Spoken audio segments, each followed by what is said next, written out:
Vamos a dar la bienvenida a la primera ponente de la mañana. Es Beatriz Trueba Marcano. Beatriz es profesora de educación infantil e historiadora de arte. Ha trabajado en escuela pública como docente en educación infantil y también ha sido asesora de formación del profesorado. Ha recibido e impartido cursos y seminarios tanto en España como en Europa. Sus temas de investigación principales son organización de espacios para la infancia, talleres integrales, el juego, la programación por proyectos y modelos didácticos innovadores. Tiene publicados varios libros y numerosos artículos. En la actualidad compagina estas actividades con el comisariado de diversas exposiciones de arte. Damos un fuerte aplauso a Beatriz Trueba.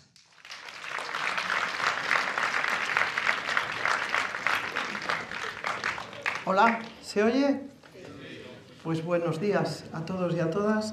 Encantada de estar aquí y vengo a hablaros de un oficio para el que se necesita un gusto especial por la aventura, por el descubrimiento y por la investigación. Podría sonar que estoy hablando de deportes de riesgo, de trabajo de aventura, de descubrir países lejanos, pero en realidad de lo que quiero hablar es de ser maestra o de ser maestro, de ser docente.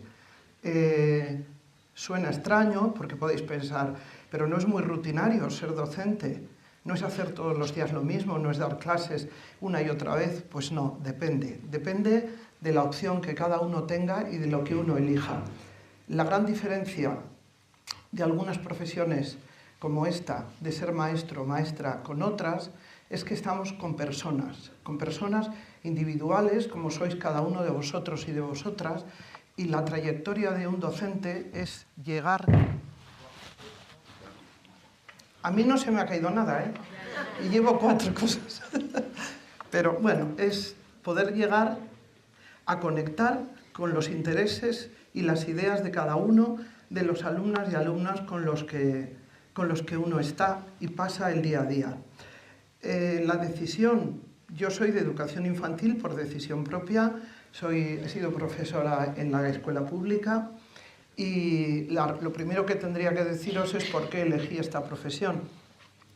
Esto de elegir una profesión no es algo que se sepa de antemano normalmente. Hay gente que tiene la suerte de tenerlo claro. Sabéis que hay niños que desde que juegan con flanes en la arena de la playa tienen clarísimo que quieren ser, por ejemplo, arquitectos. Otros quieren ser músicos y lo oyes en documentales. Lo sabía desde pequeño. ¡Qué suerte! Porque lo normal no es saberlo cuando eres joven, como sois vosotros y vosotras. Normalmente no se sabe. ¿Por qué? Porque interiormente tenemos distintas intuiciones de lo que queremos ser. Y como las personas somos múltiples y diversas y los intereses son variados, un día crees que te va a interesar un montón ser músico, pero también tienes a lo mejor una intuición de que te va a ir muy bien en biología. Y son 2 campos aparentemente distintos, pero para nada contradictorios, porque quien les da coherencia es tu propio interés y eres tú mismo. La razón por la que uno elige una profesión nunca debería ser algo material, externo o que te digan otros. Nunca debería ser pensar que un maestro tiene más vacaciones o que va a tener un salario fijo, ni este tipo de cosas, porque entonces te garantizo que si esa es la razón por la que eliges ser maestro, no vas a tener una trayectoria laboral muy feliz, porque no vas a seguir a tu corazón, sino que vas a seguir intereses materiales. Tanto siendo maestro como siendo cualquier otra cosa, yo pienso que hay que seguir el propio corazón, la pasión y la intuición de lo que uno sabe interiormente que le va bien. No haciendo demasiado caso de lo que te digan otros de si es práctico o no es práctico seguir ese camino. Sigue tu interior, que seguro que aciertas. Mi trayectoria empieza estudiando magisterio, luego entro en la escuela pública y es importante decir que en la escuela pública al principio estás 6 o 7 años de propietario provisional, es decir, que tu plaza no es tu plaza. Estás un año en un sitio, otro año en otro, y vas cambiando de un centro a otro. Tiene un pro y un contra. En pro tiene que coges mucha experiencia y conoces centros de muchísimos profesores, otros pequeñitos, otros rurales, otros urbanos, extrarradio, etc. Pero la contra es que no puedes desarrollar un proyecto largo ni seguir continuidad con un grupo de niños y niñas, sino que vas cambiando. También te encuentras elegidos los materiales de antemano por otras personas y esto pues es un hándicap. Entonces, después de 7 años, entro en San Sebastián de los Reyes como propietaria definitiva y por suerte todas las compañeras que entramos ese año éramos definitivas a la vez, es decir, el colegio era nuevo para todas nosotras y yo no entré a un sitio con un proyecto creado, sino que entramos todas a la vez como propietarias definitivas. Todas éramos de educación infantil y en aquel momento había normalmente 40-42 niños por aula, que es una barbaridad, pero así estaban las cosas. ¿Y qué vas a hacer? Pues tienes 40 niños por aula, en aulas pequeñas, y el Ministerio suele dar una dotación buena de materiales como aros, cuerdas, pinceles, marionetas, juegos, etc. Una dotación de material múltiple que suele ser de calidad. Pero el problema era un espacio, unas aulas muy pequeñas, muchos niños y no poder atender adecuadamente a la diversidad de todos ellos. Entonces el primer año estuvimos conociéndonos y el segundo, a raíz de un proyecto que vimos en una escuela de verano, hicimos algo radical, que es hacer desaparecer las aulas. Es como si las borrásemos.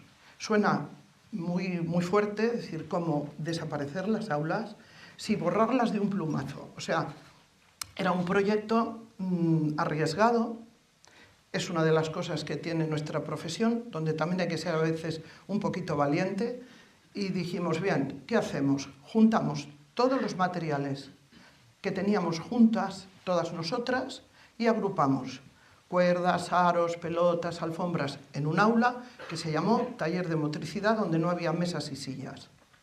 En otro, todo lo que era arte, plástica, pinceles, arcilla, toda clase de materiales de expresión, papel grande, mesas, lo que es un taller de arte.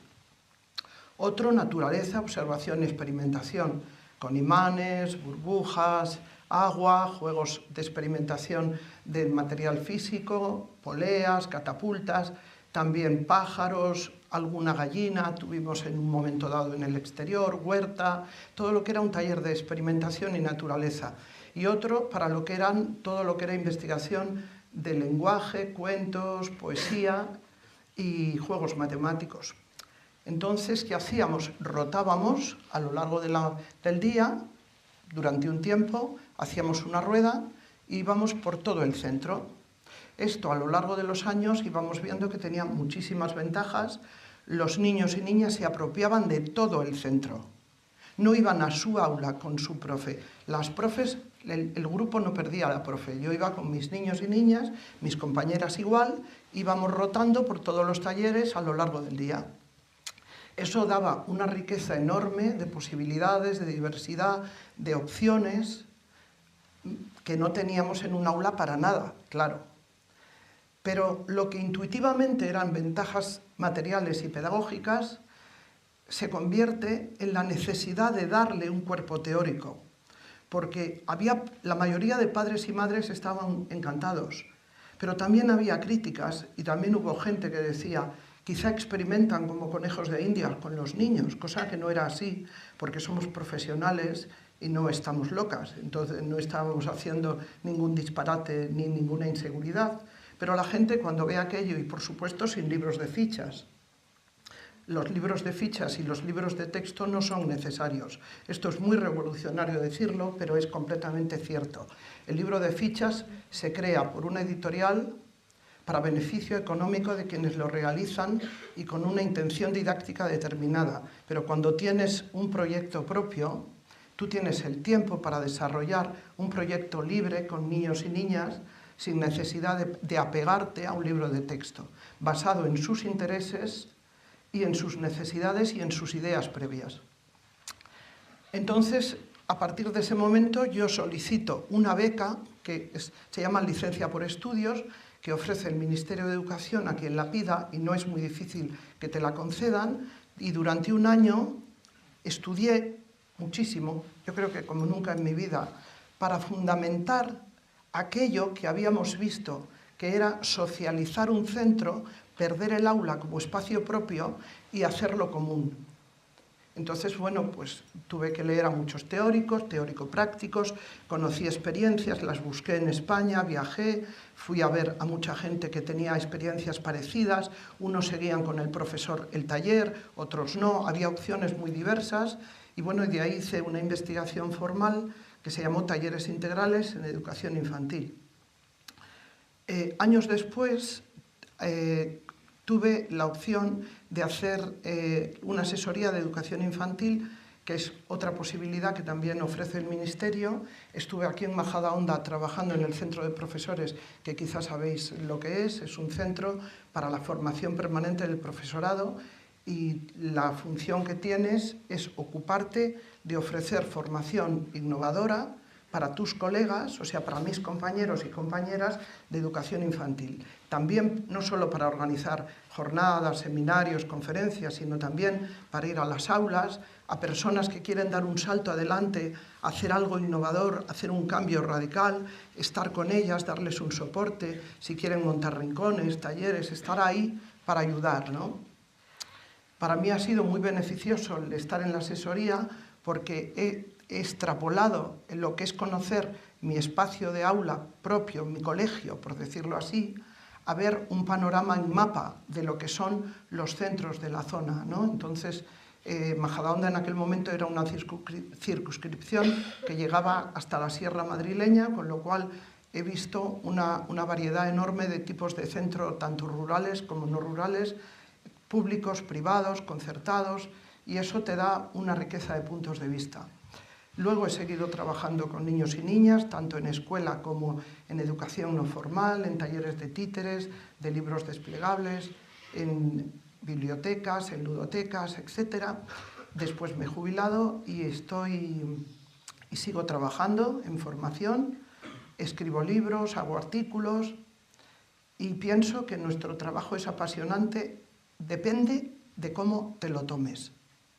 Puedes tomártelo como un trabajo rutinario, donde todos los días haces lo mismo, donde sigues el libro de texto, el libro de fichas, y eso responde a un concepto de infancia muy determinado, en el que el profesor piensa que el niño es un saco a llenar y hay que darle todos los conocimientos por entero, y el profesor decide todo lo que hay que dar. Y el niño es un ser pasivo que está ahí para recibir. Vosotros no tenéis experiencia docente, pero sí tenéis experiencia de alumno. Y como alumnos y alumnas que sois, seguramente sabéis distinguir muy bien el tipo de profesorado que hay y sus intenciones. Hay otro tipo de profesor que, digamos, que se hace más colega, pero que tampoco da ningún límite, que te deja hacer lo que quieras, ¿no?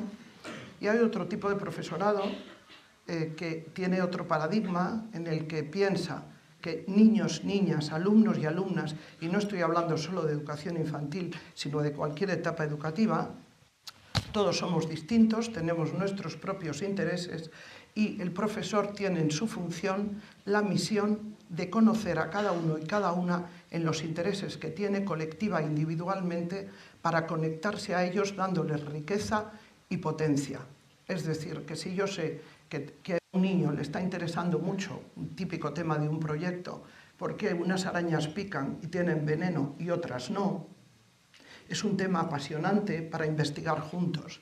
Lo de menos es descubrir por qué las arañas pican, aunque estemos todos apasionadamente interesados en el tema. Lo importante es que en ese trayecto niños y niñas aprenden cómo se aprende. Es decir, mucho más interesante que darte peces es darte la caña para pescarlos. Entonces, esa es la misión de un profesor. Cuando tú trabajas así por proyectos en abierto y sin libros de texto ni libros de fichas, estás en otro camino.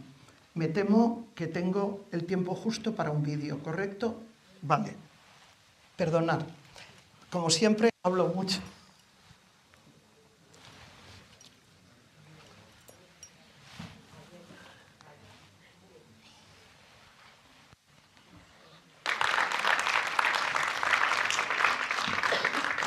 Pues eso, nada más, no me queda tiempo.